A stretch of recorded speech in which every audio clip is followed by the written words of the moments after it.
一个神秘包裹出现在纽约时代广场。就在爆破应急小组按照炸弹处理的时候，包裹内居然出现一名全身赤裸的女人。女人眼神空洞，表情充满惊恐与不安，她的全身布满了纹身。面对如此诡异的一幕，把现场所有人都吓了一跳。很显然，女人也不知道发生了什么事，只能无助地举着双手不知所措。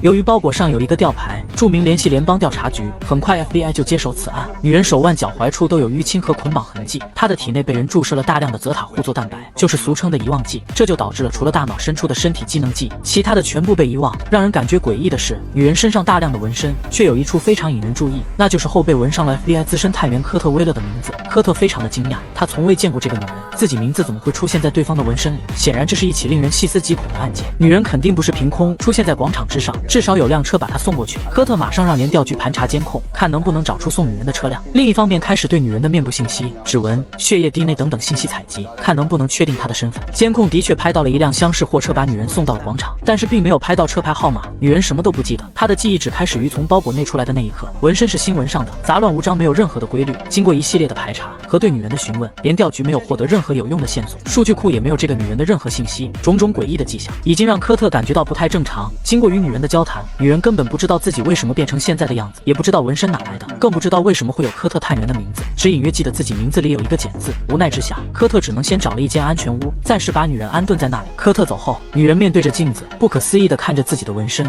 失意的焦虑和对目前情况的恐惧，让她陷入了深深的绝望和无助之中。女人的纹身已经全部被扫描，其中一块长方形黑色引起了探员的注意，这只能说明这块区域本来就有纹身。神秘人给女人纹身的时候，特意把原有的纹身给覆盖了。技术员马上准备红外线扫描，看能不能查出女人原有的纹身图案。女人也在看着这些纹身图案，其中几个中文字引起了她的注意，她居然下意识地读了出来。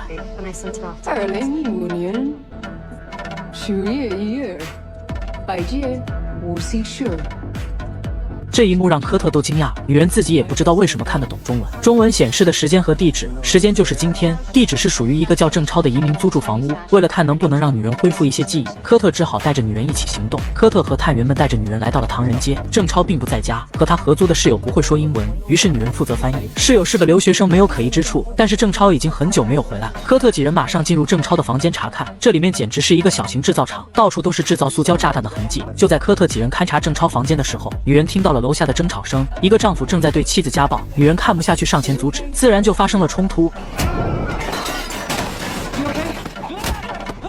没想到女人身体自然反应，3、2下就把对方打倒在地。探员们破解了郑超的电脑，里面有一个4个小时后自动上传的视频。郑超说的是中文，科特只好去找女人。女人已经把2个大汉撂倒在地。对于自己的身手，不但科特吓了一跳，女人自己都被吓到了。她不明白自己怎么做到的。另一边的 FBI 指挥中心，女人身上的被覆盖纹身已经扫描出来，居然是海豹突击队的标志，这就意味着女人极有可能是海豹突击队的成员，属于高度机密，怪不得信息系统没有她的档案信息。女人被拉去翻译郑超的视频，郑超表示今天要去惩罚一些绑架政治家、流亡者之母，并且这些行动都是只是一个开始而已。结合满屋的塑胶炸弹痕迹，郑超应该要去炸毁什么东西。视频还有4个小时自动上传，说明郑超要在那时候动手，然后上传视频昭告天下。现在只有袭击发生前去找到郑超了。郑超说绑架政治家、流亡者之母，那么目标很明确，就是女性了。参议院的摩尔议员，纽约唯一的女性议员，指挥中心有更快捷的收获，他们侵入了郑超的手机，已经定位了他的位置。科特马上准备带人赶过去，此时大家都没有注意到，一个神秘人正在暗中注视着他们。果然，科特几人在地铁站发现了郑超，郑超正准备上地铁的时候，这时手机响起，一个未知号码通知他，你已经被跟踪了。郑超马上上了地铁，科特2人知道暴露了，也紧急跟了上去，但是郑超却来到了2节车厢交接处，撬开控制箱，断开了与后面车厢的连接，使得在后面车厢的科特2人无法追踪。这时更大的危机出现，车厢上居然被郑超安装了炸弹，时间还剩37秒，科特马上拽下炸弹，拼命的往隧道深处跑去，远远的扔开，避免更大的伤害。一阵爆炸过后，万幸大家都没事。指挥中心已经破解了郑超的邮件，得知下一个目标是自由女神像，科特紧急带着联邦探员赶了过去。就在车上的时候，指挥官给科特打来电话，告知了女人极有可能是海豹突击队队员，怪不得能轻松放倒2名大汉。现在没有时间管女人的身份了，大家加足油门赶到了自由女神像。经过一番寻找，发现了伪装成管理员正在安装炸弹的郑超。女人左臂中弹，所幸并无大碍。科特马上追了上去，在楼梯间与郑超相遇，两人经过一番搏斗，郑超身手极好，已经用匕首控制了科特。此时女人赶到，捡起科特掉落的手枪，对准了郑超。科特让女人开枪，他相信女人海豹突击队的能力，女人却不知道自己的身份。不过身体反应的潜意识让他果断扣动了扳机，一枪打中了郑超的右臂。但是这个场景却让女人记忆闪现，是她曾经在森林中训练的场景，而训练她的男人正是在唐人街暗中观察他们的那个人。不过在唐人街大家都没有注意到那个神秘人，现在可以证明女人身上的纹身有极大的作用，每个看起来凌乱不合理的符号图案极有可能都是对应的一个很大的案件。女人身上充满了神秘性和重要性，一切仅仅只是个开始。与此同时，那个神秘人已经伪装成医生，悄悄来到了郑超的病床，貌似郑超的妹妹被神秘人绑架，一切都是按照神秘人的指示行动。等到神秘人离开的时候，郑超已经被他下毒杀害。当探员科特愈发感觉到女人的不简单，女人只是大脑记忆被暂时清除，肌肉记忆却还在。第一集战斗，女人被唤起了闪现的记忆画面，科特准备再让她试一下看到武器的反应。面对一把 M4 突击步枪，科特都来不及介绍，女人已经熟练地组装了弹夹。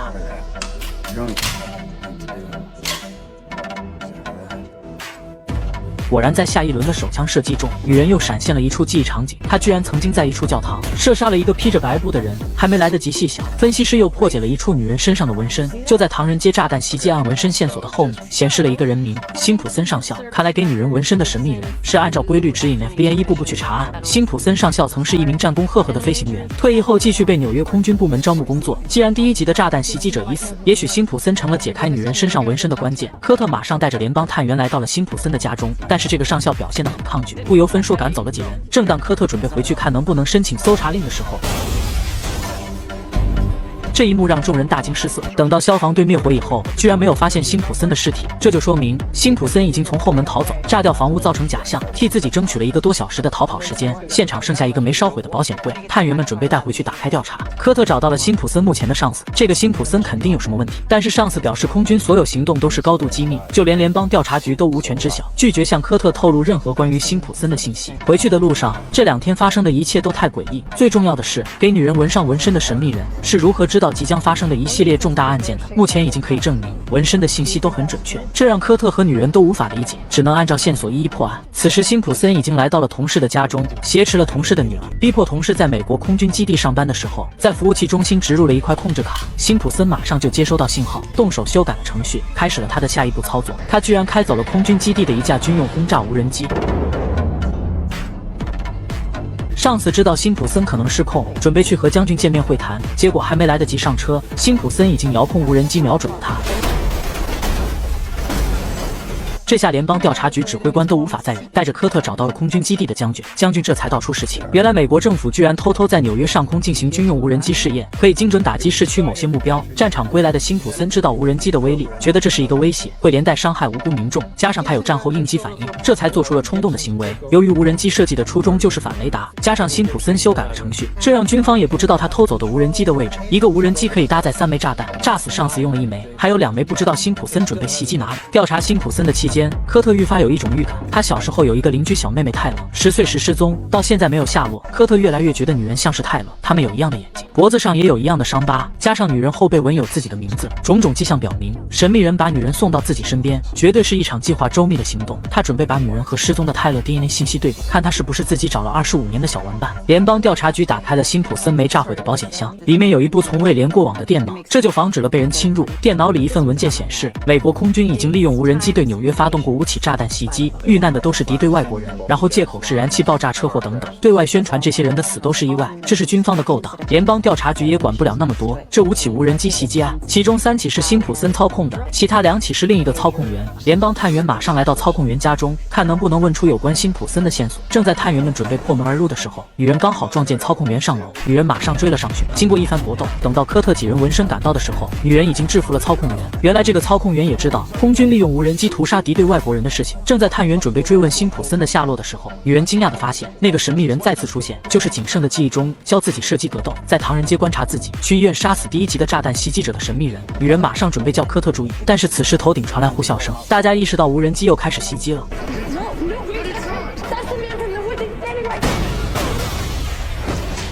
等到女人追出来的时候，神秘人已经再次消失。通过对操控员的询问，辛普森曾经跟他说过，要从源头解决问题，毁掉无人机操控中心。这让科特意识到，辛普森的最后一枚导弹极有可能是无人机操控中心。联邦探员马上赶到操控中心，一方面要疏散大厦工作人员，一方面得知要想信号不受干扰操控无人机，最好是在城市的高处，在无人机操控中心附近合适的操控位置，有2座建筑最适合。联邦探员马上兵分2路，赶往这2座建筑搜索。由于不确定辛普森是否在建筑内，于是科特上去搜索，让女人留在车内蹲守。等到科特到达顶楼的时候，刚好辛普森也到没多久。辛普森很诧异对方是怎么找到自己的，抱起突击步枪就对科特展开扫射。辛普森知道自己暴露了，他并不想纠缠，火力压制科特后，乘坐电梯就下楼逃走。科特只能走楼梯，准备通知女人小心，但是楼道没有信号，女人并没有听清他在说什么。此时辛普森已经来到了楼下。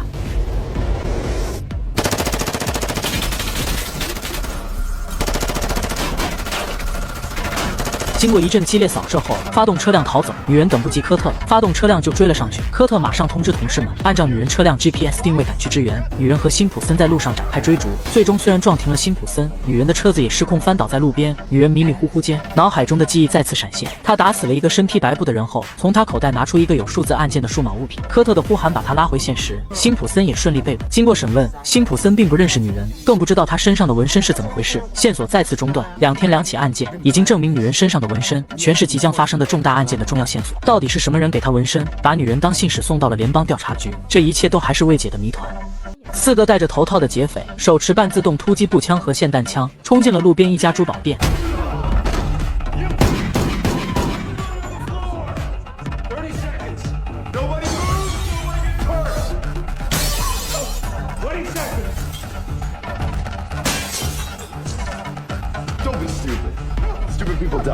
本来计划就是30秒内完成打劫，但是此时店内的一件珍贵项链引起了匪徒的注意。尽管同伙一再强调时间已经到了，必须马上撤退，但是还是有个匪徒经不起珍贵项链的诱惑，执意要把它一起带走。虽然同伙一再反对，匪徒仍然让经理打开了保险柜，取走项链后，时间已经超过了2分钟，比他们计划的整整多了1分多钟。匪徒们这才紧急撤退，但是倒地的经理突然掏出一把手枪，一枪打中了门口的匪徒。警察已经来到附近，匪徒们无法顾及受伤的同伴，只能将他丢在了现场。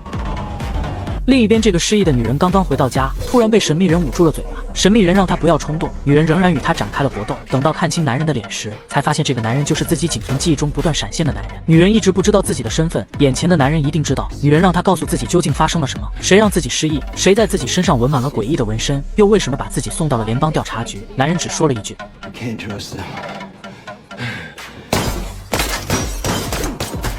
窗外早有狙击手埋伏，导致男人当场死亡。联邦调查局马上查询男人的身份，但是跟女人一样，所有数据库都没有男人的信息。事情越来越诡异，紧接着开头发生的珠宝店抢劫案被移送至了联邦调查局，本来不属于联调局的管辖。但是奇怪的是，受伤的匪徒身上居然有跟女人身上一模一样的海豹突击队的纹身。海豹突击队的纹身也有很多种，但是2人近乎一模一样的纹身，表明他们肯定以前认识女人，最起码一起服役过。受伤匪徒还在医院抢救，苏醒过来就可以审问，但是这个受伤匪徒却在信息库有记录，自从他退役以来，和弟弟几人组成了抢劫团伙，每次都是30秒作案，从未失败过一次。这次要不是贪心耽误了时间，仍然不会有失误，是他们的贪心和盲目自信害了自己。联调局已经追踪了他们逃走的车辆，科特马上带队赶了过去，跟往常一样，让女人留在车内，毕竟她不是执法人员。科特几人开始排查可疑车辆，女人在车内无聊翻阅抢劫案的资料，意外的发现受伤匪徒的弟弟正好出现在眼前。女人马上跟上前去，哥哥身上有纹身，肯定认识自己，那么说不定弟弟也知道自己的身份。但是弟弟看到女人的一刻，还以为是来抓自己的，马上转头就跑。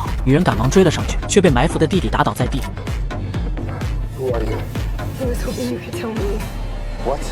这分明就是不认识女人。2人还在搏斗的时候，枪声引来了科特几人，弟弟一边射击一边逃走。等到联邦探员全部赶到的时候，弟弟已经不知所踪。分析师还在分析女人身上的纹身，他们发现了一串数字，正是联邦调查局的陈年卷宗编号，但是属于高度机密，重要信息都已经被黑色抹去。当年经手此案的人正是联调局的指挥官。分析师马上把案宗交给了指挥官，希望能知道被涂黑的信息，也许能查出女人的身份。但是指挥官得知要调查这个案子，马上表现得非常冷漠，让分析师不要再多问，自己会处理。受伤伤匪徒极有可能随时醒来，所以科特和女人提前来到医院等候。神秘人死之前说不要相信他们，这个他们到底指的是谁？所有答案也许只有受伤匪徒才能解答。突然之间医院断电，两人马上意识到那伙匪徒已经杀过来。问出了匪徒病房的位置后，匪徒已经持枪前进。匪徒做了万全准备，手机信号被屏蔽，电话线也被切断，导致科特无法呼叫支援。匪徒已经逼近，科特和女人只能先把受伤匪徒藏起来，然后科特准备主动出击，让女人守在这里，将唯一的配枪递给女人后，科特转身跑出了藏身处。一名匪徒正在小心搜索，科特看准机会冲了出来，两人随即扭打在一起。就在两人搏斗的时候，科特顺手拿起旁边的针管，全部注射进匪徒的体内。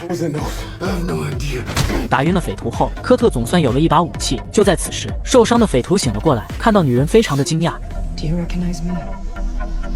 女人正准备细问的时候，一名匪徒已经冲了进来，女人急忙躲在后面，但是受伤匪徒已经使眼色，暗示旁边有人。匪徒索性丢出一枚手雷。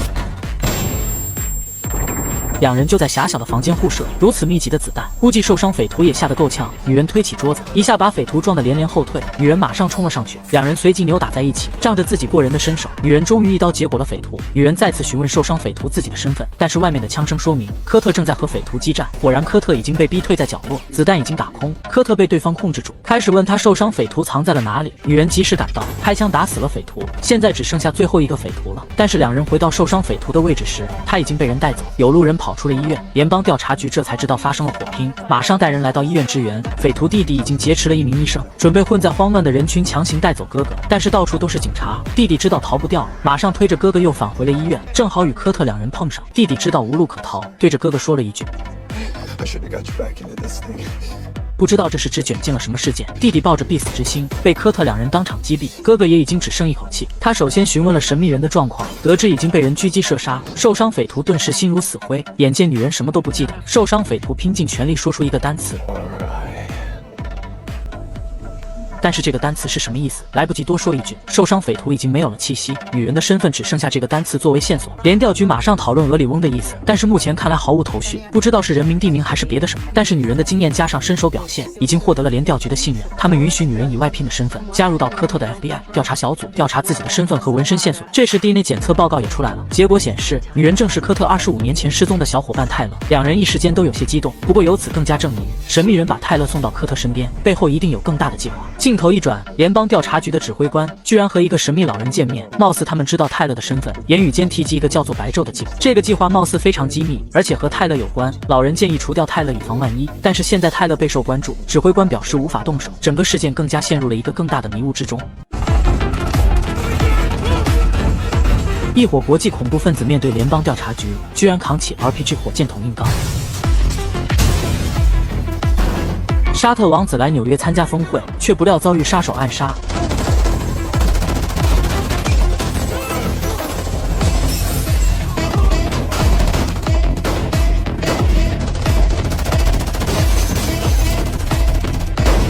虽然王子的保镖骁勇善战，最终全歼了杀手，但是两位王子却也不幸遇害。联邦调查局很快接手此案，王子行程路线都是随机变换。如此机密，杀手们是怎么精准截获王子车辆的？通过对杀手的手机解析，发现了原因。原来他们手机上装有一款叫做追踪者的恶意软件，此软件可以侵入政府系统，查看政府车辆的 GPS， 精准定位每一辆目标车辆。这款非法软件只有暗网上有卖，暗网这东西就等于大海捞针，就连联调局都无能为力。但是这款追踪者的软件图标却早已经纹在了失忆纹身女泰勒的身上，再次印证了泰勒身上每一处纹身都预示着一起大案。这款追踪者软件在暗网已经成为杀手们热捧的神器，恐怖分子针对政府官员和警察已经实施了很多起成功刺杀，暗网无法追踪关闭，但是针对单独的追踪者软件却可以。分析师已经根据杀手手机内的软件解析了追踪者的源代码签名元素，每个黑客都有自己独特的编码风格，追踪者的编码风格指向了一名黑客马拉松的冠军角鸮。角鸮的 IP 地址当然无法追踪，但是他报名参加黑客马拉松时留下了住址。科特马上带队冲了过去。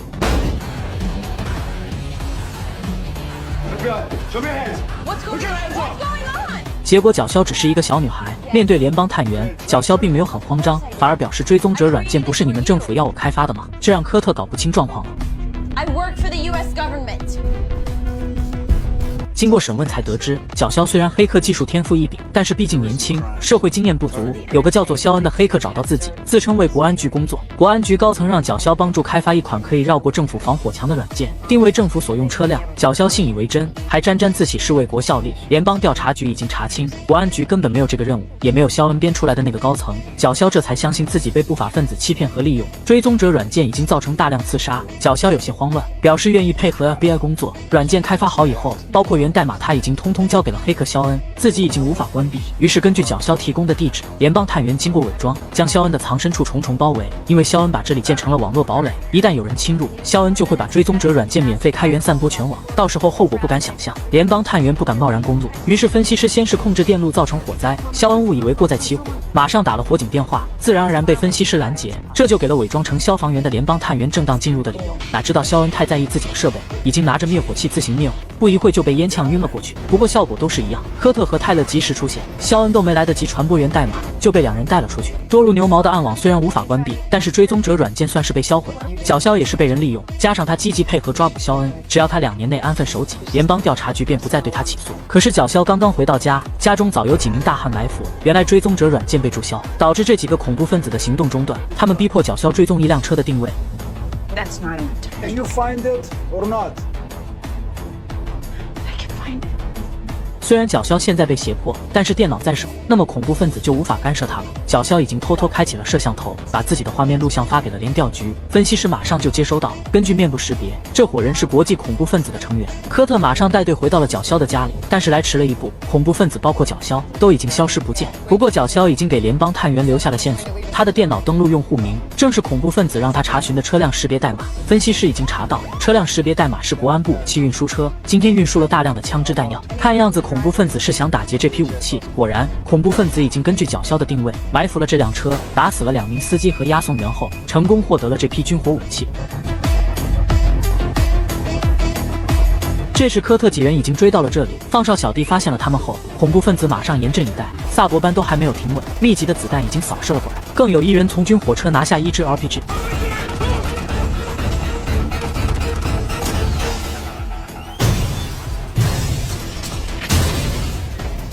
双方各找掩体，展开了激烈的交火。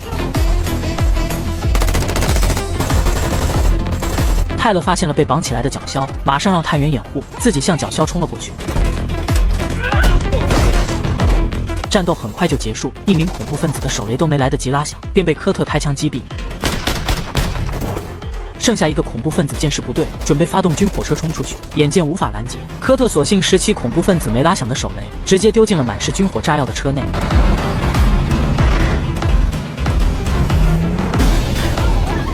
虽然损失了1车军火武器，好在解决了这次危机。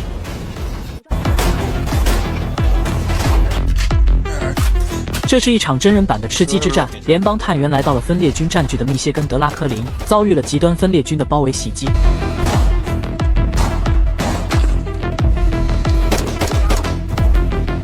根据神秘失忆女泰勒身上的纹身，有一处纹身指向了一个叫做格雷罗的男人，但是关于格雷罗的卷宗属于高度机密，敏感信息全部被抹黑。当年经手此案的正是联邦调查局的指挥官副局长。面对科特的追问，副局长只好说出实情：格雷罗曾经是自己的得力线人，打入了德拉科林分裂组织的核心，本来可以发挥巨大作用，但是不知为何突然叛变，导致政府围剿分裂军的行动搁浅，并且这些年格雷罗仿佛人间蒸发，音讯全无，这是联邦调查局的一大败笔。为了掩盖这次丑闻，这才将格雷罗的卷宗信息隐秘起来。这时分析师有了新发现，就在指向格雷罗线索纹身的旁边，再次发现了一处纹身，居然是德拉科林的地图，并且精准定位了一个位置，这让分析师觉得可能是给泰勒纹身的神秘人把格雷罗的藏身位置透露给联邦调查局。现在无法得知神秘人究竟为什么知道如此多的机密，先把格雷罗抓捕归案才是要紧之事。于是科特探员带队，一行人乘坐专机来到了德拉科林，本地老警官接待了他们，表示这里地处偏僻，森林里全是分裂军，连手机信号都没有，我要是你们，我可不愿意进入森林。但是科特几人并未被吓到，执意进入森林一探究竟。他们前脚才出警局，本地警官后脚就拨通了座机电话。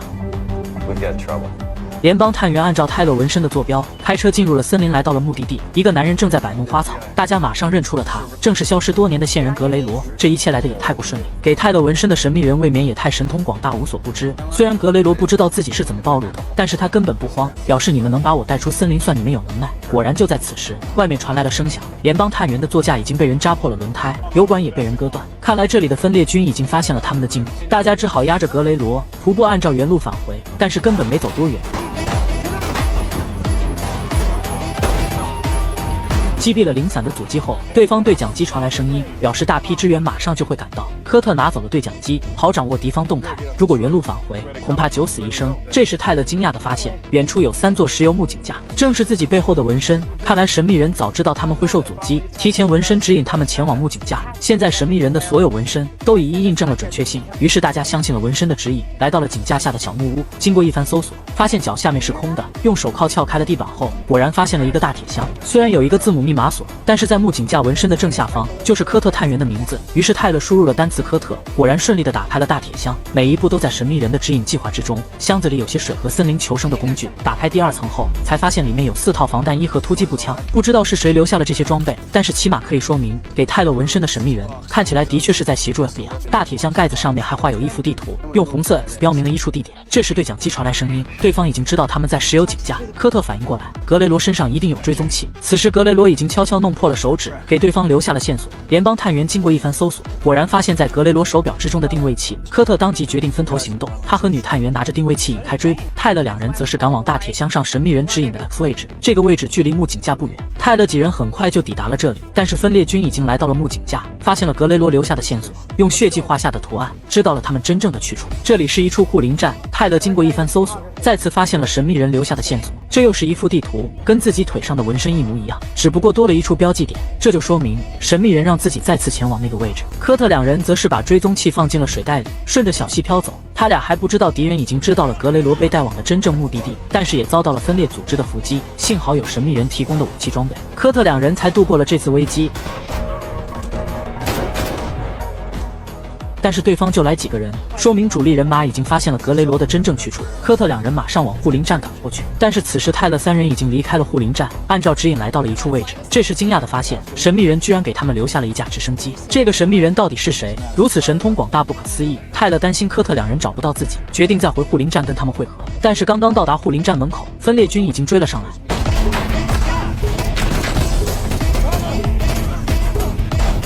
大家急忙退回屋内。格雷罗不是和他们一伙的吗？怎么会也想置他于死地？看来对方保护不成，便准备将格雷罗灭口。外面大批武装人员已经围了上来，泰勒2人只能躲在屋内，苦苦支撑，等待转机。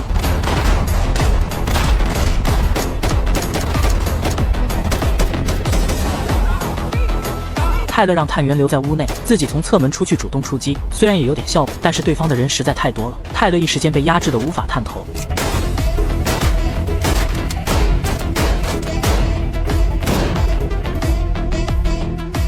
好在科特2人及时赶到，这才出手救出了泰勒。等到消灭完外围的武装分子后，几人刚刚赶回护林站，女探员已经被一个敌人挟持，让他们把格雷罗交出来，否则就会击毙女探员。这时枪声响起，原来是那个老警员赶到，让几人赶紧离开这里。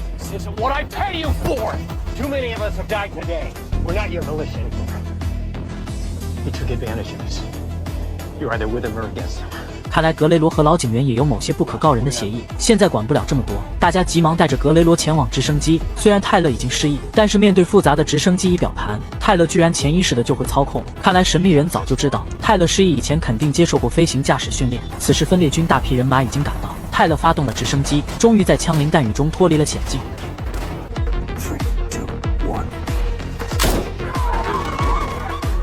一架莫名失踪的航班客机，一处极其隐秘的纹身，将联邦调查局指引到了土耳其的无人岛之上，与中东恐怖分子展开了激烈的交战。神秘失忆纹身女泰勒腿上有一处类似圆周率的纹身，分析师终于破解出这些纹身数字比圆周率少了很多数字，而把丢失的数字组合起来，居然是一处经纬度，位于黑海之中的一片无人岛之上。目前并不知道那里有什么，但是泰勒的每一处纹身都是重大案件的线索。于是联邦调查局决定冒险前去勘察一番。科特带队来到了土耳其的安卡拉，本地的一名线人接待了他们，大家乘船来到了无人岛之上。到达纹身显示的坐标后，这里是以前采矿公司留下的遗址，现在早已经荒废不用。但是打开仓库大门一看，眼前的一幕让大家惊呆了，里面居然有一架 MD-83 客机，而且根据伪一号，这是3个月前神秘消失在伊斯坦布尔飞往纽约的客机。泛亚航空921号，两国找了整整3个月一无所获，最终以飞机坠入大海结案，飞机和乘客到现在都音讯全无。没想到此时居然出现在这座无人岛之上。正在此时，突然冲入一群武装人员，不由分说控制了联邦探员，随即破坏了所有探员们的通讯工具。经过搜身，发现了科特几人的联邦探员身份。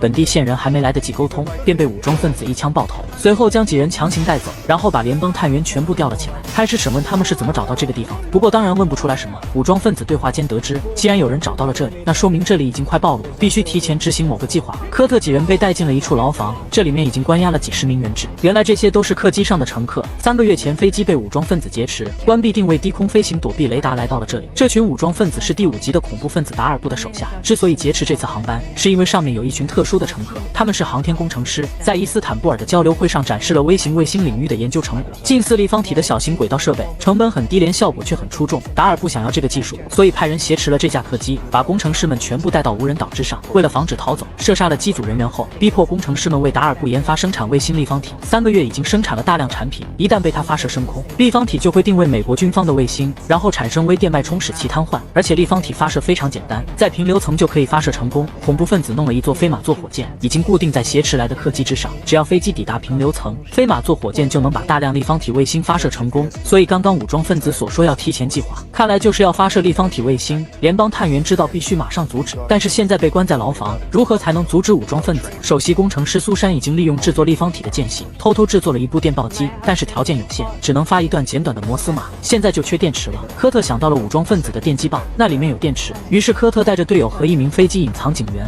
偷偷地溜出了牢房。警员已经在这里待了3个月，对岛上的地形已经比较熟悉。于是在他的带领下，科特3人绕开了守卫，悄悄地来到了联邦探员被电击的地方。这里有一个电击器，但是里面有武装分子，一直找不到机会去偷取。于是科特疯狂撞门，引开武装分子追了出来。警员趁机拿走了电击器，但是科特也被武装分子当场抓捕。警员2人回到了牢房，把电击器里的电池取给了首席工程师苏珊。科特已经落入对方手里，时间已经非常紧迫。苏珊急忙打开了简易发报机，只能发送简单的字符 FBI 纹身 SOS， 找到了失联的泛亚921航班等等。此时武装分子已经冲了进来，要所有 FBI 探员都站出来。苏珊抓紧时间，终于把信号发了出去。联邦探员都被带到了一间小屋内，科特已经被绑在了椅子上。现在大家搞清楚了武装分子的目的，是想录制斩首视频。科特当然不愿意照读，泰勒已经开始自救，悄悄弄松了绑着手腕的扎带。队友发现了他的意图，马上故意叫来了武装分子，在队员的默契配合之下，很快解决了这里面的几个武装分子。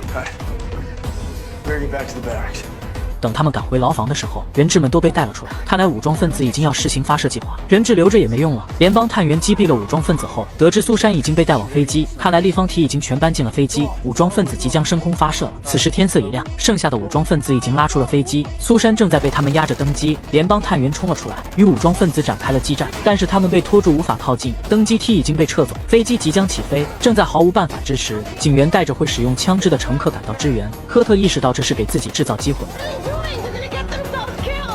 Get in the window. To do what?